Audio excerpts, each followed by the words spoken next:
Video की शुरुआत करते हैं। तो इससे पिछली वीडियो में मैंने आपको बताया था मगध के उत्कर्ष वाले वीडियो में कि जो मगध महाजनपद था ये उस समय के 16 महाजनपदों में से सबसे शक्तिशाली महाजनपद था और मगध महाजनपद पर अलग अलग समय पर अलग अलग वंश ने शासन किया। तो उस समय मैंने आपको बताया था कि 7 राजवंशों ने इस पर शासन किया था। उसमें से मैंने 3 वंश आपको पढ़ा दिए। कौन कौन से? हर्यक वंश, शिशुनाग वंश और नंद वंश। ये तीनों मैंने आपको पिछली वीडियो में कवर करा दिए। अगर आपने वो वीडियो नहीं देखी तो प्लेलिस्ट में जाकर जरूर देख लेना। तो नंद वंश के बाद मगध महाजनपद पर किसका शासन हुआ? मौर्य वंश का। पर मौर्य वंश से पहले कुछ विदेशी आक्रमण देखने को मिले भारत पर। तो वही विदेशी आक्रमण आज हम देखेंगे। उसके बाद हम अगली वीडियो में मौर्य वंश के बारे में पढ़ेंगे। उससे पहले जो आक्रमण हुए जैसे कि सिकंदर ने आक्रमण किया तो आज हम देखेंगे। तो चलिए शुरू करते हैं।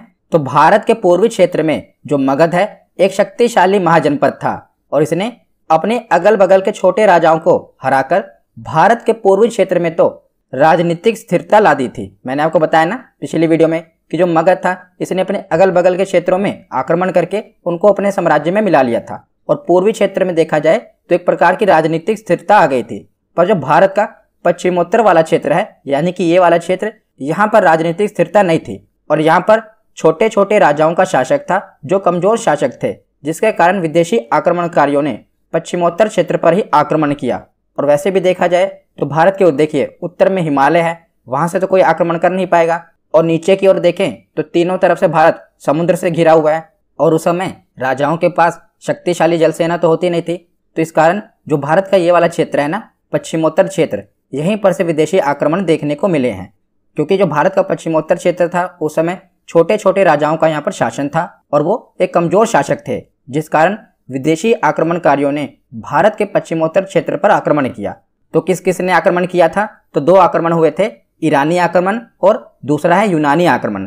तो मौर्य वंश से पहले 2 आक्रमण हमें पढ़ने हैं, एक है ईरानी आक्रमण और दूसरा है यूनानी आक्रमण। तो सबसे पहले भारत पर प्रथम विदेशी आक्रमण ईरान के हखमनी वंश के द्वारा किया गया था। वेरी वेरी इंपॉर्टेंट कि भारत पर पहला विदेशी आक्रमण किसके द्वारा किया गया था? तो ईरान के हखमनी वंश के द्वारा भारत पर सबसे पहला विदेशी आक्रमण किया गया था। याद रखिएगा ये विदेशी आक्रमण है। भारत के अंदर के राजा तो आपस में लड़ते रहते थे, पर जो पहला विदेशी आक्रमण हुआ था यह हखमनी वंश के द्वारा किया गया था। और हखमनी वंश का संस्थापक कौन था? साइरस द्वितीय था। इसी ने भारत पर पहली बार आक्रमण किया, परंतु जब इसने पहली बार भारत पर आक्रमण किया तो ये असफल रहा, मतलब कि सफल नहीं हो पाया। पर उसके बाद भारत पर आक्रमण करके प्रथम सफलता इसी वंश के शासक डेरियस प्रथम, जिसे दारा प्रथम भी कहा जाता है, डेरियस प्रथम को मिली थी। सबसे पहला हमला तो साइरस द्वितीय ने किया था जो कि हखमनी वंश का संस्थापक था, पर उसे सफलता नहीं मिल पाई। इसी वंश के शासक डेरियस प्रथम ने, जिसे दारा प्रथम कहते हैं, इसने जब भारत पर हमला किया तो इसको पहली सफलता मिली थी। याद रखेगा पहली सफलता मिली डेरियस प्रथम को। पर पहला आक्रमण किया था कि डेरियस प्रथम ने सर्वप्रथम 516 ईसा पूर्व में जो ये वाला क्षेत्र है गांधार तथा कंबोज, इसको हराकर अपने साम्राज्य में मिला लिया था। मैंने 16 महाजनपद में आपको बताया था ना गांधार और कंबोज के बारे में। तो गांधार और कंबोज को डेरियस प्रथम ने यहाँ के राजाओं को हराकर इसे अपने साम्राज्य में मिला लिया। और भारत के पश्चिमोत्तर भाग को जीतने के बाद डेरियस प्रथम ने इसे ईरान का 20वां प्रांत बनाया। याद रखिएगा ईरान का 20वां प्रांत बना लिया। जिसने ये क्षेत्र जीता था ना कंबोज और गांधार, तो इसे अपने साम्राज्य में मिला लिया और ईरान का 20वां प्रांत बना दिया। और इस क्षेत्र से 360 टैलेंट सोना, उस समय का मापदंड है कि 360 टैलेंट सोना इसे भेंट में मिलता था। तो ये कितना होता था आप ऐसे समझिए, उस समय ईरान को फारस कहते थे। तो फारस के सभी एशियाई प्रांतों से मिलने वाले कुल राजस्व का ये 1/3 था। केवल गांधार और कंबोज से उसे इतना सोना मिल जाता था जितने कि पूरे एशियाई प्रांतों पर उसका साम्राज्य था ना, उसके कुल राजस्व का 1/3 तो उसे गांधार और कंबोज से मिल जाता था। तो उसके बाद आगे देखते हैं। तो इस वंश के अंतिम शासक हुए डेरियस तृतीय। इसको सिकंदर ने आगे आकर पराजित कर दिया और हखमनी वंश का भारत से अंत कर दिया। तो जब सिकंदर विश्व विजेता बनने के लिए निकला तो उसने डेरियस तृतीय को हरा दिया, जिसके कारण क्या हुआ कि हखमनी वंश का जो भारत में था वो। तो ईरानी आक्रमण का भारत पर उस समय क्या प्रभाव पड़ा? तो भारत और ईरान का संपर्क 200 सालों तक बना रहा उस समय। और ईरानी आक्रमण के फलस्वरूप व्यापार को बढ़ावा मिला, मतलब कि भारत का व्यापार ईरान से होने लगा, तो भारत के व्यापार को बढ़ावा मिला था। तो ये था ईरानी आक्रमण का प्रभाव। तो यहाँ पर हमने ईरानी आक्रमण के बारे में पढ़ा। अब हम यूनानी आक्रमण के बारे में पढ़ते हैं, यानी कि सिकंदर के आक्रमण के बारे में पढ़ते हैं। तो सिकंदर यूनान के राजा फिलिप का पुत्र था। याद रखिएगा, सिकंदर के पिता का नाम क्या था? फिलिप। और सिकंदर का मूल नाम क्या था? तो सिकंदर का मूल नाम था अलेक्जेंडर, और इसका जन्म मैसेडोनिया में 356 ईसा पूर्व में हुआ था। कई बार पूछा गया है कि सिकंदर का जन्म कहाँ पर हुआ था? तो मैसेडोनिया में हुआ था 356 ईसा पूर्व। और पिता की मृत्यु के पश्चात लगभग 20 वर्ष की आयु में सिकंदर को राजगद्दी पर बैठाया गया था। और सिकंदर के गुरु का क्या नाम था? तो सिकंदर के गुरु का नाम था अरस्तु, जिसे एरिस्टोटल कहते हैं। और सिकंदर की 3 पत्नियां थीं, पर इसकी सबसे प्रिय पत्नी थी रोक्साना। क्या नाम था? रोक्साना।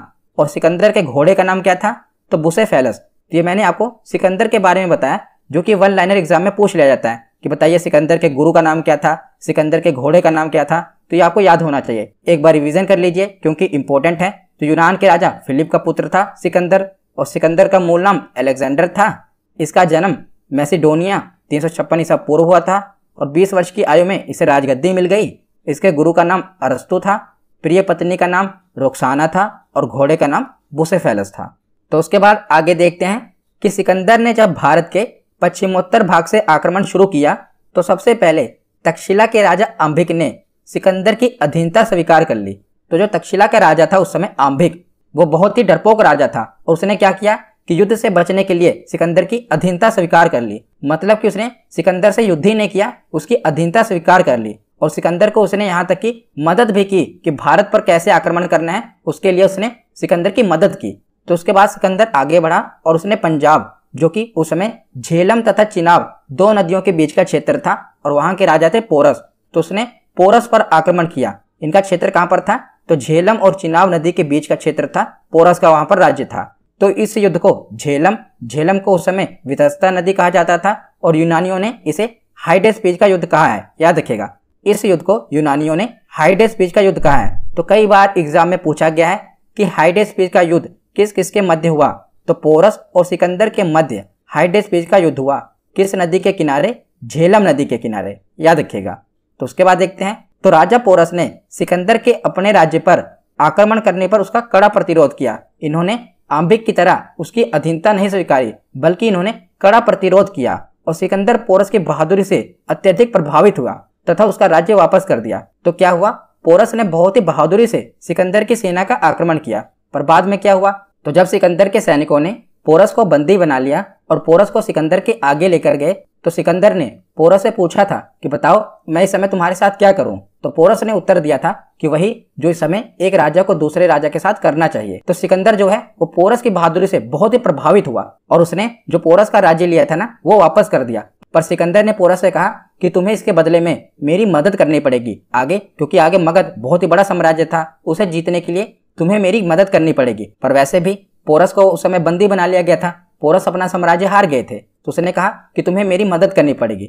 तो उसके बाद सिकंदर के सैनिक आगे व्यास नदी की ओर बढ़े, और इसी के साथ साथ कहानी का दूसरा हिस्सा भी चल रहा था। मैंने पिछली वीडियो में आपको बताया था कि जब सिकंदर भारत पर आक्रमण करने वाला था, तब चाणक्य मगध गए थे सहायता के लिए, क्योंकि मगध उस समय सबसे शक्तिशाली महाजनपद था। पर जो मगध का राजा था धनानंद, वो बहुत ही क्रूर और अहंकारी राजा था। उसने चाणक्य का अपमान करके उन्हें मगध से बाहर निकलवा दिया था। तब चाणक्य शांत नहीं बैठे, उन्होंने अपनी चाणक्य नीति का फायदा उठाया, और उन्हें पता था कि जो यूनानी हैं ये बड़े ही अंधविश्वासी हैं, तो उन्होंने इसका फायदा उठाया और सिकंदर के सैनिकों में ये अफवाह फैला दी कि जो भारत है ये देवताओं की भूमि है, और जो भी इस व्यास नदी को पार करेगा उसकी मौत हो जाएगी। और चाणक्य रसायन विद्या में भी निपुण थे, तो उन्होंने क्या किया कि सैनिकों के भोजन में धीमा जहर मिलवा दिया, जिससे क्या हुआ कि जो सिकंदर के सैनिक थे धीरे धीरे करके कुछ दिन बाद, कोई 1 दिन बाद मर रहा है, कोई 2 दिन बाद मर रहा है, क्योंकि उन्होंने भोजन में धीमा जहर मिलवा दिया था। तो सिकंदर की सेना की धीरे धीरे मौत होने लगी, और इसी के साथ साथ उन्होंने सिकंदर की सेना में एक मनोवैज्ञानिक दबाव भी डाला कि जो मगध है उसके पास बहुत ही शक्तिशाली सेना है, और हजारों की संख्या में हाथी हैं जिनका सामना कोई नहीं कर सकता। और परिणाम स्वरूप क्या हुआ कि सिकंदर के सैनिकों ने व्यास नदी को पार करने से ही मना कर दिया, और सिकंदर ने खूब अपने सैनिकों को समझाया कि ऐसा कुछ नहीं है, पर उसके सैनिक नहीं माने और उन्होंने व्यास नदी को पार करने से मना कर दिया। सिकंदर ने अपनी सेना को नदी पार करने के लिए बहुत प्रेरित किया, पर उसकी सेना ने नदी पार करने से मना कर दिया, और अंततः क्या हुआ कि सिकंदर, जो सिकंदर का थल सेनापति था, इसका नाम था सेलुकस निकेटर। नाम आप याद रखिएगा, कई बार एग्जाम में पूछा गया है कि सिकंदर के थल सेनापति का नाम क्या था, सेलुकस निकेटर, तथा इसके जल सेनापति का नाम क्या था, नियार्कस। इसके दो सेनापति थे, थल सेनापति का नाम था सेलुकस निकेटर और जल सेनापति का नाम था नियार्कस। तो सिकंदर भारत में लगभग 19 महीने तक रहा था। याद रखिएगा कितने महीने तक, 19 महीने तक। और वापस लौटते समय रास्ते में 323 ईसा पूर्व बेबीलोन, जो कि वर्तमान में ईरान में है, यहाँ पर सिकंदर की मृत्यु हो गई थी। कहाँ पर? ये अब हम सिकंदर की सफलता के कुछ कारण देख लेते हैं कि भारत के पश्चिमोत्तर भाग में उसने आक्रमण किया और वहां उसने जीत भी लिया, पर आगे नहीं बढ़ पाया। पर उसके सफलता के कारण क्या थे? तो भारत में किसी एक सत्ता के केंद्रीकरण का अभाव सिकंदर की सफलता का एक प्रमुख कारण था। और जो सिकंदर की सेना थी ये शक्तिशाली थी और उसकी सेना में तेज तर्रार घोड़ों की भरमार थी। सिकंदर की सेना उनके घोड़ों के लिए जानी जाती थी और साथ ही आम्बिक जैसे देशद्रोहियों ने भी इसका सहयोग किया। यह भी इसकी एक सफलता का कारण था। तो ये तो कुछ इसके सफलता के कारण हो गए। अब हम देखते हैं कि सिकंदर के आक्रमण से, तो सिकंदर के आक्रमण का सर्वाधिक महत्वपूर्ण परिणाम था कि भारत और यूनान के मध्य विभिन्न क्षेत्रों में सीधे संपर्क की स्थापना हो गई। और सिकंदर के आक्रमण से पूर्व जो छोटे मोटे भारतीय राज्य आपस में संघर्षरत थे, उनमें पहली बार एकता के लक्षण दिखे। फलस्वरूप भारत में एकीकरण की प्रक्रिया को बल मिला और प्राचीन यूरोप को भारत के संपर्क में आने का अवसर मिला। उसके बाद है कि भारत में गांधार शैली का विकास भी यूनानी कला का ही परिणाम था और यूनानियों से मुद्रा निर्माण की कला भी उस समय भारतीयों ने सीखी थी। तो ये सिकंदर के आक्रमण से जो भारत पर प्रभाव हुए थे वो मैंने आपको बता दिए। तो यहाँ पर हमारा theory section SB Saroj Kumar subscribe कीजिए, इस चैनल को लाइक कीजिए।